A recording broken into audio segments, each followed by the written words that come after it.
Mulai.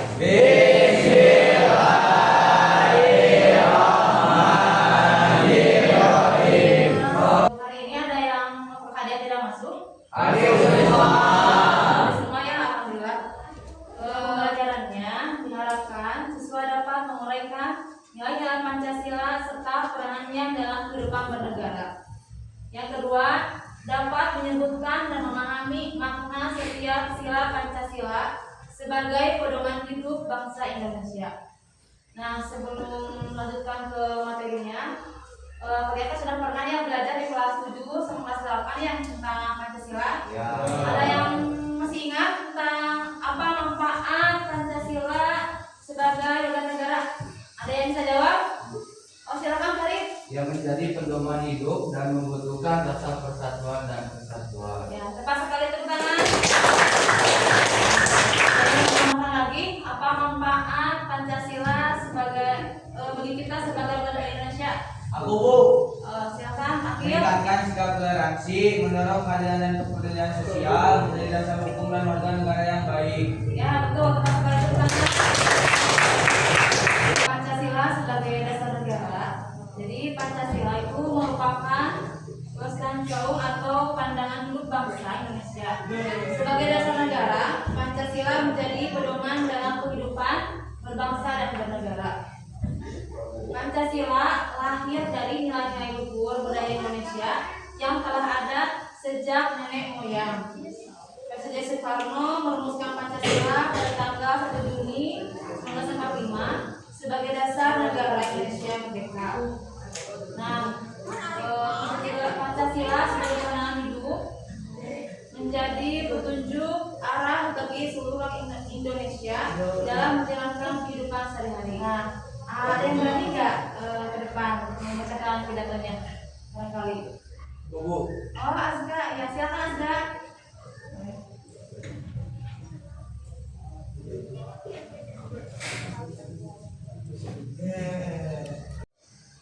saudara-saudara, itulah harus menyatakan tahu kita entah saudara-saudara menyepakati atau tidak. Tetapi saya berjuang sejak 1918 sampai 1948 sekarang.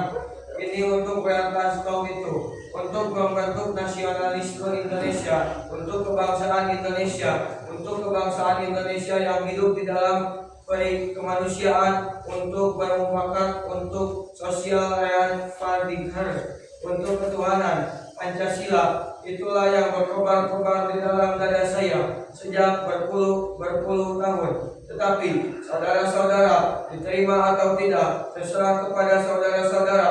Tetapi saya sendiri mengerti seinsaf-insafnya bahwa tidak ada welkan kau dapat menjelma dengan sendirinya, menjadi realita dengan sendirinya. Tidak ada satu welkan kau dapat menjadi kenyataan, menjadi realita jika tidak dengan perjuangan.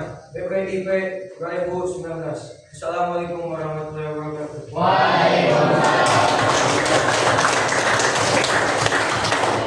Terima kasih ya sudah membacakan pidatonya. Nah, setelah mendengar pembacaan pidato oleh teman kita, apa ibu mau tanya ya? Apa perasaannya ketika kalian mendengar pidato tersebut? Ada yang menjawab? Silakan Adek. Pidato ini membuat saya merasa kagum dan termotivasi. Saya sejujurnya menghargai perjuangan bangsa Indonesia untuk membentuk pandangan hidup bangsa melalui nilai-nilai Pancasila. Saya juga merasa terdorong untuk memahami sejarah, mengamalkan Pancasila, dan ikut berperan dalam membangun bangsa. Nah, bagus sekali ya Adek ya.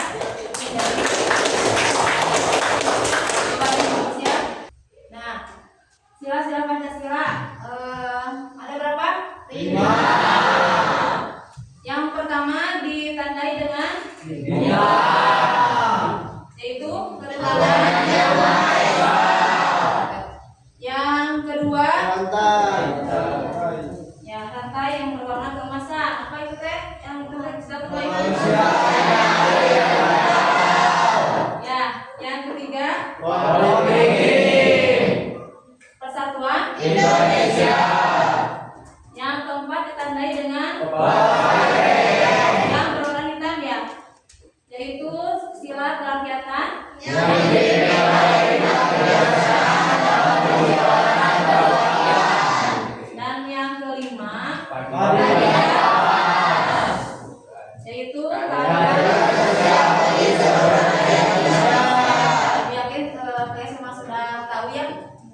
kita akan mempelajari tentang makna-makna setiap sila.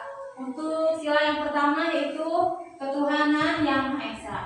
Sila pertama mengandung makna untuk senantiasa menghormati agama dan keyakinan masing-masing, menghargai keberagaman agama, serta menjalankan agama sesuai yang dianutnya. Ada yang menambahkan tentang contoh penerapan sila yang sering kita lakukan sehari-hari?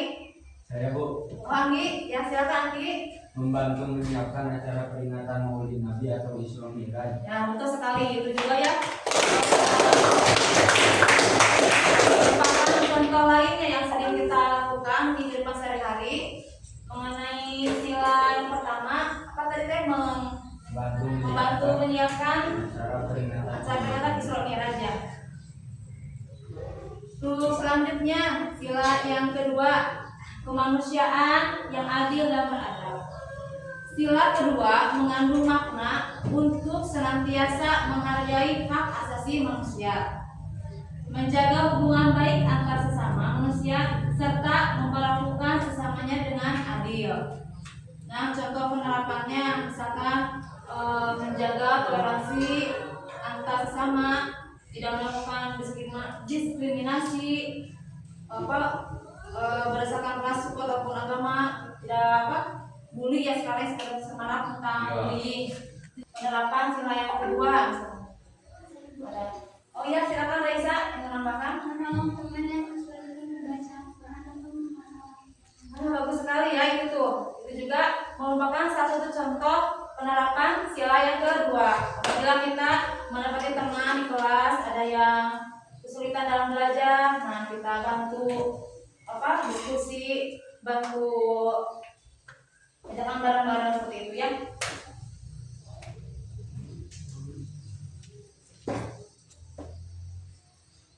Selanjutnya sila yang ketiga, persatuan Indonesia. Sila ketiga mengandung makna untuk senantiasa menjaga persatuan dan kesatuan bangsa, menghargai keberagaman budaya Indonesia, serta mengutamakan kepentingan bersama.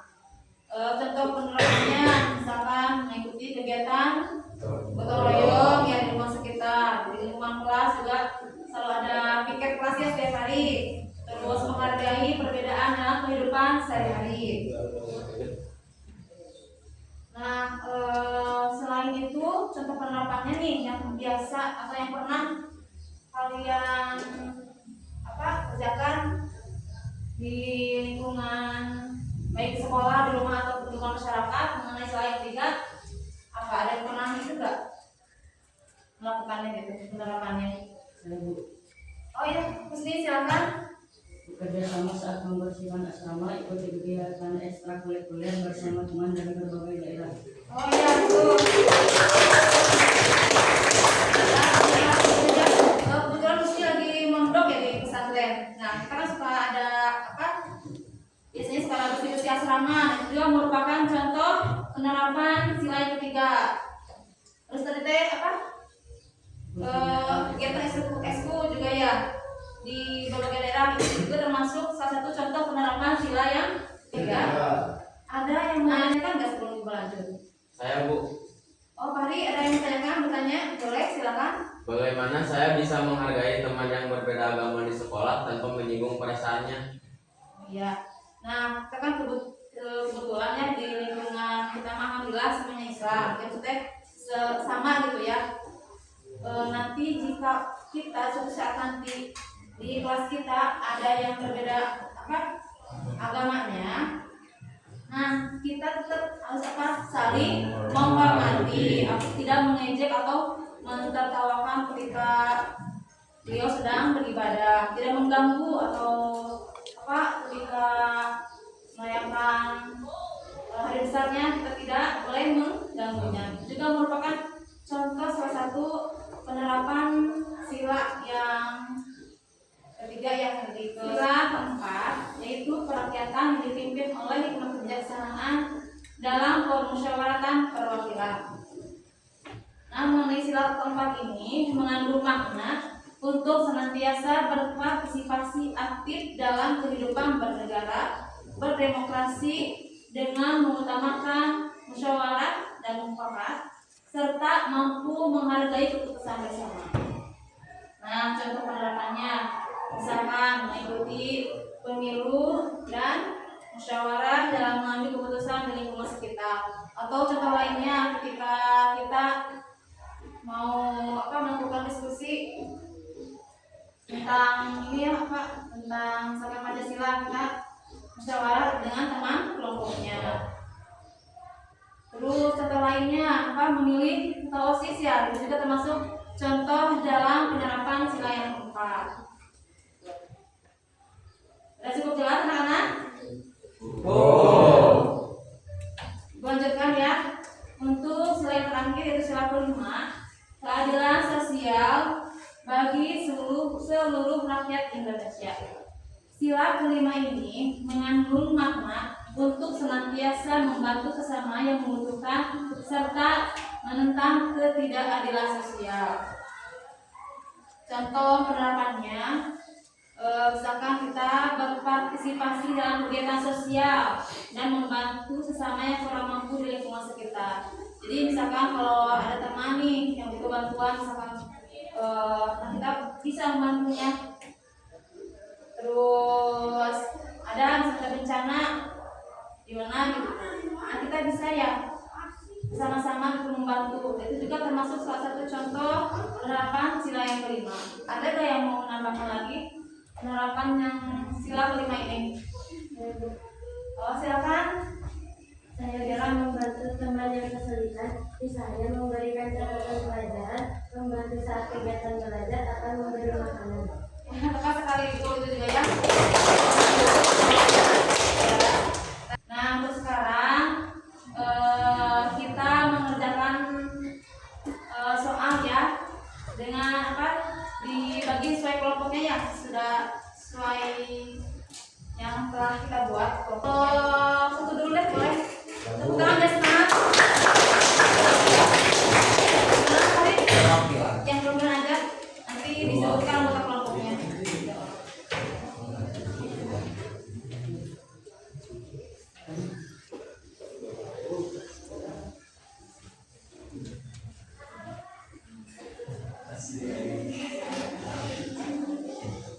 Assalamualaikum warahmatullahi wabarakatuh.